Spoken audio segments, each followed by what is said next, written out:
bienvenidos a un nuevo capítulo. En el capítulo anterior hablamos sobre la teoría del apego. En este capítulo vamos a hablar sobre la Gestalt.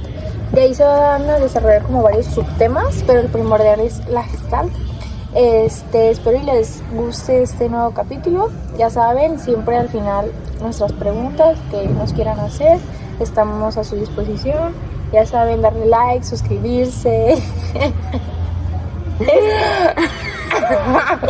No, ya, en serio. Espero les guste y sea, pues, y que le entiendan a este tema y que sea de su agrado, vaya, porque es algo que usamos en todos nuestros aspectos de nuestra vida.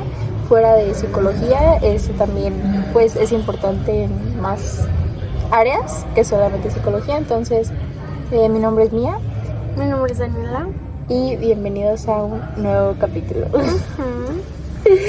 Bueno, yo comenzaría hablándoles sobre lo que es la Gestalt.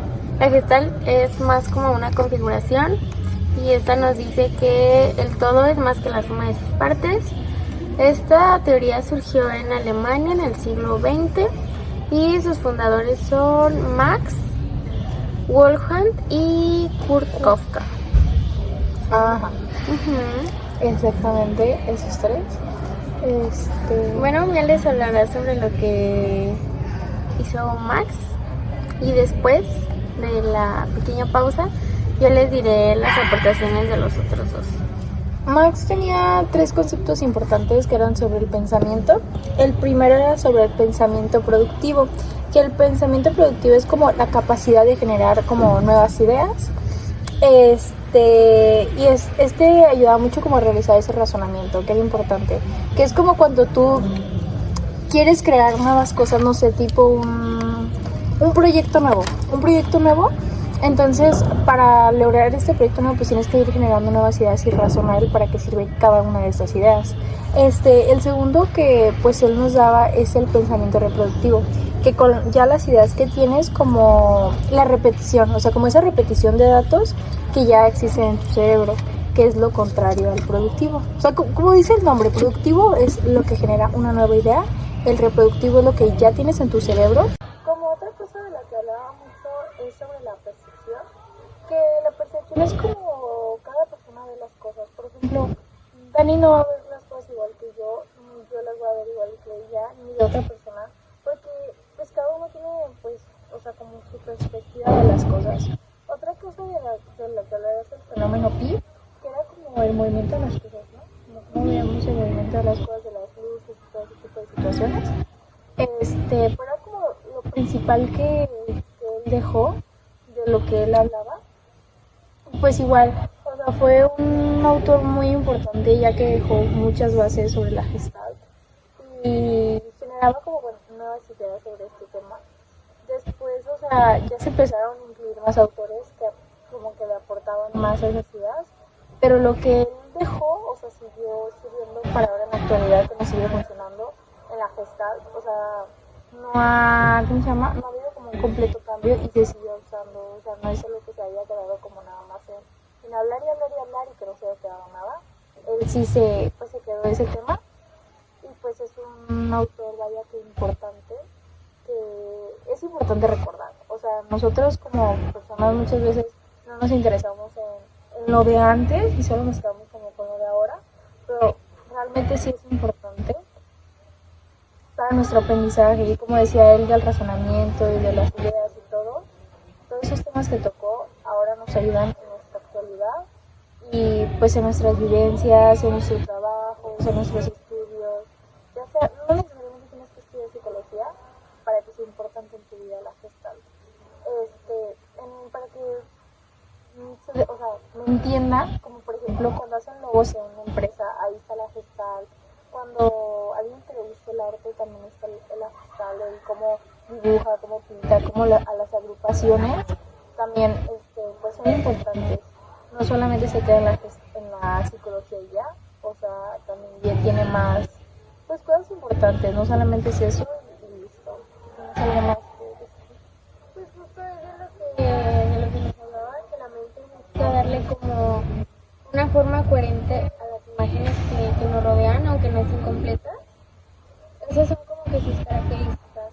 Igual la memoria, crear representaciones mentales. Esos no son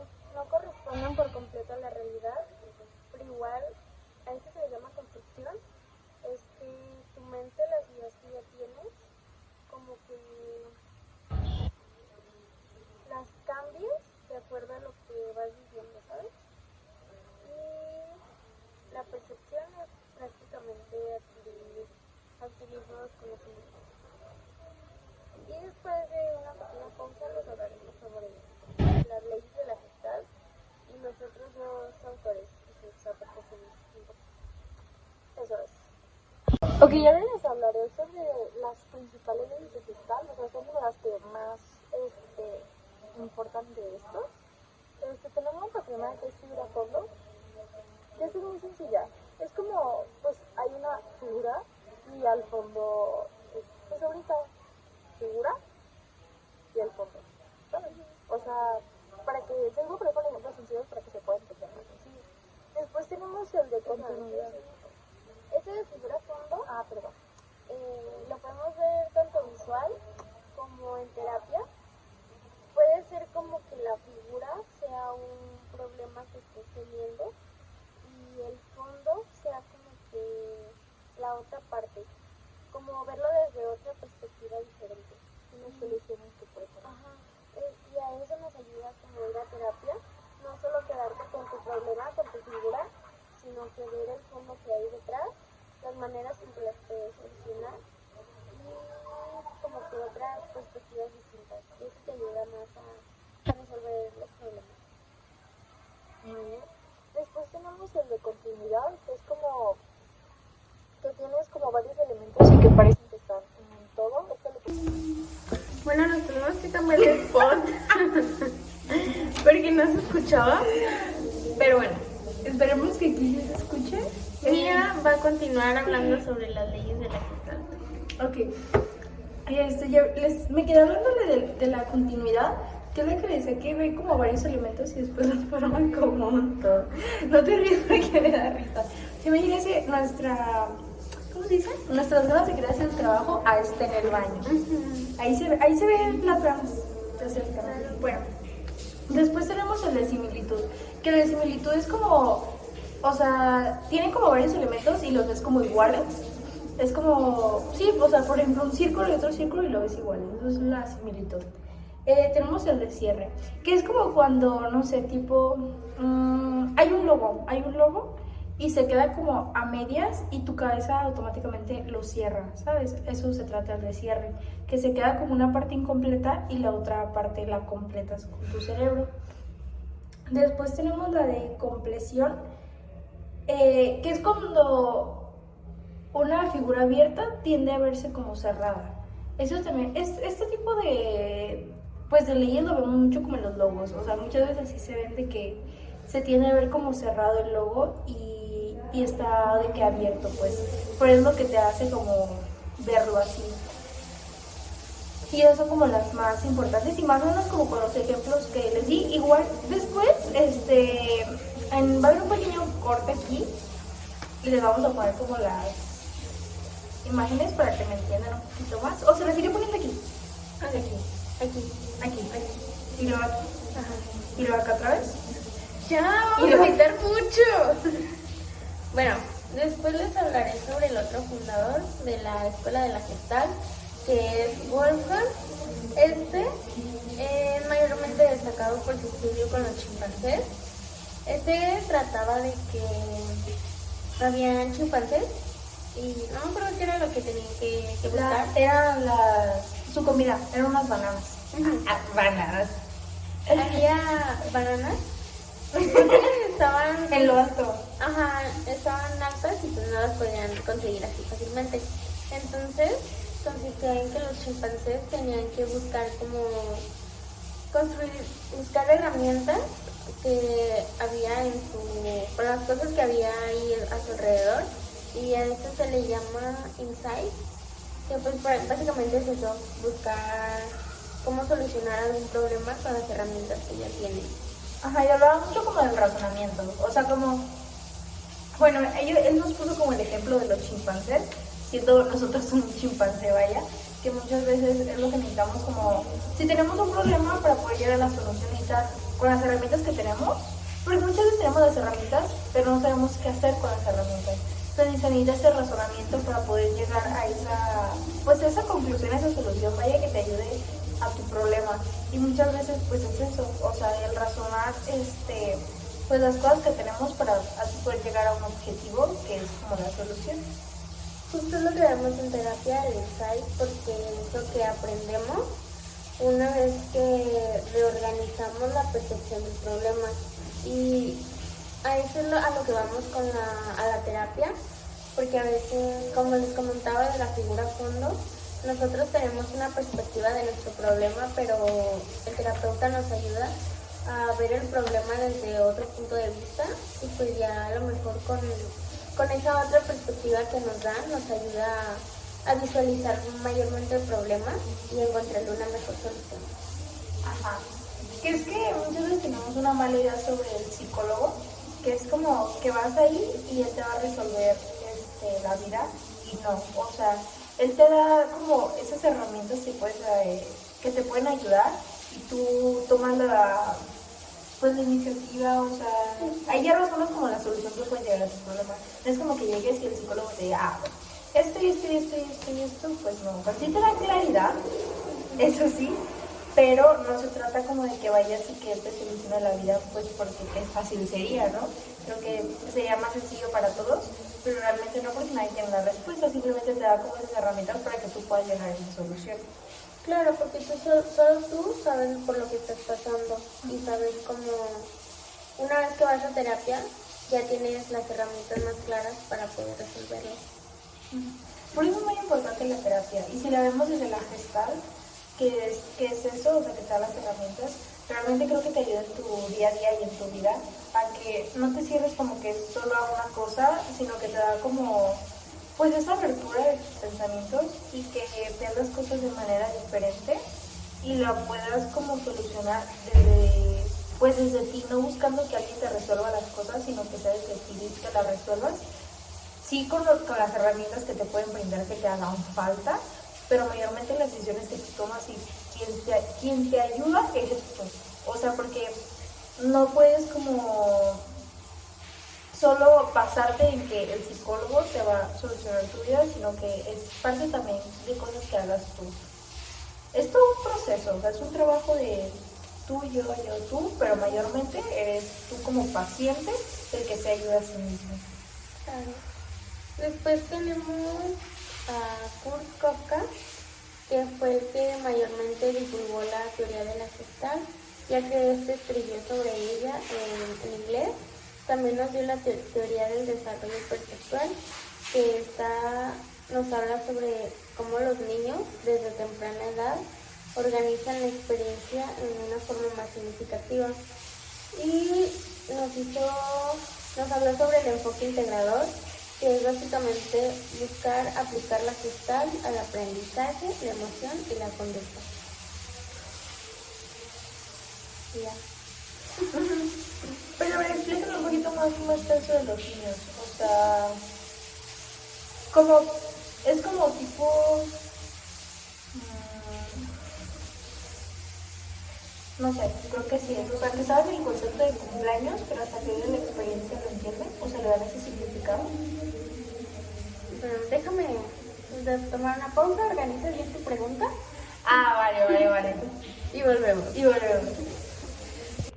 Ok, después de esta pequeña comercial, me va a explicar porque yo no entendí el concepto. Sobre lo que es la teoría del desarrollo perceptual. ¿Se acuerdan de que lo que dije los cumpleaños no es cierto? Nada que ver con un cumpleaños. Nada que ver, pero por eso la tenemos a ella que sabe del tema para que nos explique pues eso. Obvio, soy la experta. Ajá. Bueno, esto quiere decir que, por ejemplo, es importante que los bebés o los niños pequeños tengan como que muchos estímulos a temprana edad. Esto se debe a que, por ejemplo, un bebé toca una silla, una mesa, entonces esa sensación de textura, de sentir los bordes, todo, se mete a su cerebro y es lo que se llama un mapa sensorial, algo así. Y eso nos ayuda a que la próxima vez que toquemos una silla, ya sepamos cómo se siente, ya conozcamos la textura, sin la necesidad de volver a tocarla. A eso se refiere la teoría del desarrollo perceptual. Por eso es importante como que los niños gateen, que como cuando comen, o sea, que no, literalmente no les dé la comida en la boca, o sea, que ellos la Que agarren. experimenten lo que es la Ajá. comida, las sensaciones, la textura, el olor. Porque todo. yo veo que muchas mamás, o sea, como que les da miedo eso, ¿saben? O sea, como que no los dejan que toquen, no los dejan que andan descalzos, no los dejan literalmente que hagan nada, y eso les puede causar como varios problemas. Por ejemplo, muchas veces las personas que no llegan a gatear o cosas así, no caminan bien, no tienen esa, ¿cómo se les dice? Pues por ejemplo para bailar no pueden porque no hicieron como eso de bebés. Siento que es importante y muchas veces las mamás como que son súper sobreprotectoras y sí es importante como que sepan de estos temas para que vean que realmente es importante que ellos experimenten, que toquen como dice el a la hora de comer, gatear, para que acá su cerebro haga esos mapas sensoriales, haga esos mapas sensoriales y pues se desarrolle bien el bebé, el niño y así pueda ser como un adulto pues funcional. O sea, no quiere decir que porque no lo hagas ya vas a ser tonto, pero sí vas a tener como varias complejidades a lo largo de tu vida. Sí, incluso eso les ayuda a los bebés a ir como que implementando más las leyes de la gestalt en su vida. Como por ejemplo un niño que agrupa unos bloques del mismo color como unidad antes de percibirlos individualmente. Ahí ya está aplicando como la teoría de la proximidad, la semejanza, el cierre. Son mucho como los juguetes que les dan a los niños, los de bloques. Por eso es importante también que hagan como que esos tipos de actividades, de organizar los colores, las formas, todo. Sí, como, no sé, tú tuviste un juguete que era de que un cuadrado y tenía varias piezas y se las metías de que a huevo, que no iba ahí, se las metías de que a huevo. Sí, sí. Pero es eso, o sea, como, pues desde pequeños irles implementando como varias cosas para que tengan un buen funcionamiento. Ya sea desde juegos, desde pintar, desde comer, desde gatear, desde dejar que hagan las cosas solos, o sea, sí obviamente con ligera, pues cuidarlos, pues, pero no sobreprotegerlos porque después se les causa como varios conflictos a la hora de crecer y de su desarrollo de, pues, de su cerebro, vaya. Porque recordemos que cuando estamos bebés, nuestro cerebro, la parte que está más elástico, se le llama la elasticidad cerebral, es cuando el niño más está agarrando como esos conocimientos, porque ya cuando estás grande ya es más difícil, como por ejemplo, un niño que toca el piano o el piano, si lo metes desde niño, agarra de que el pedo, o sea, que es súper rápido. Pero ya cuando un adulto quiere aprender a tocar el piano se le hace más complicado, porque cuando estamos más pequeños nuestro cerebro es como una plastilina, o sea, el cerebro se puede moldear dependiendo de tus conocimientos. Y cuando ya eres grande es como la plastilina seca, o sea, bueno, y justo como dices eso, la plastilina, o sea, que ya nosotros ya como adultos, o sea, bueno, más adultos, varias personas más adultos, ya la plastilina se puso bien dura, o sea, ya no llega a tener como esa moldeabilidad que tenemos cuando estamos niños, por eso es muy importante que ese niño se les dé todos esos aprendizajes para que lo puedan usar en su vida adulta y ya no sea tan difícil. Por ejemplo, lo veo mucho con el inglés. O sea, si desde niño metiste a un niño en inglés de que ya va a agarrar el pedo así, y igual en otros idiomas, y uno como que no entró en inglés desde pequeño, se les hace muy, muy complicado, y al igual con otros idiomas. O sea, realmente sí es importante como desde niños implementar como varias cosas para que sea más sencillo, y por lo mismo que les digo de la plasticidad del cerebro. Y por último les hablaremos sobre unos autores que estaban en contra de la Gestalt. Uno de ellos fue Wundt, que Es lo que les decía del inglés. Ahí está el claro ejemplo. hizo el estructuralismo, que básicamente es descomponer la mente por introspección, ya que lo Gestalt lo consideraba demasiado analítico. Y está Watson, que hizo el conductismo, que se enfocaba solo en el comportamiento, ya que para él lo Gestalt era que ignoraba como la experiencia perspectiva. Y la Gestalt propuso una tercera vía que se centraba en cómo organizamos la información sensorial, que es lo que ya le hablamos sobre el mapa en el cerebro, que es la traza, sobre cómo tus experiencias, tus nuevas adquisiciones sensoriales se van al cerebro y ahí se quedan. Y ya no es necesario volver a experimentarla para ya saber cómo se siente. Pero yo siento que como que todas estas contras no tienen que estar como peleadas unas con otras. Siento que todas nos ayudan, todas son importantes, o sea, obviamente desde diferentes perspectivas, pero no se trata de que si solo es una, o sea, si solamente ves una y ya cerrarte en esa idea, o sea, siento que es importante como agarrar varias y no cerrarte solamente en una. Se pueden complementar. Ajá, literal que se complementan, no necesariamente que se peleen unas con otras. ¿Tienes algo más que decir?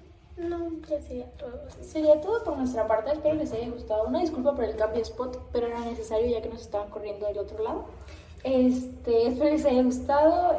Ya saben, si tienen preguntas, déjenlas y se las iremos contestando en los comentarios. Así que, bye.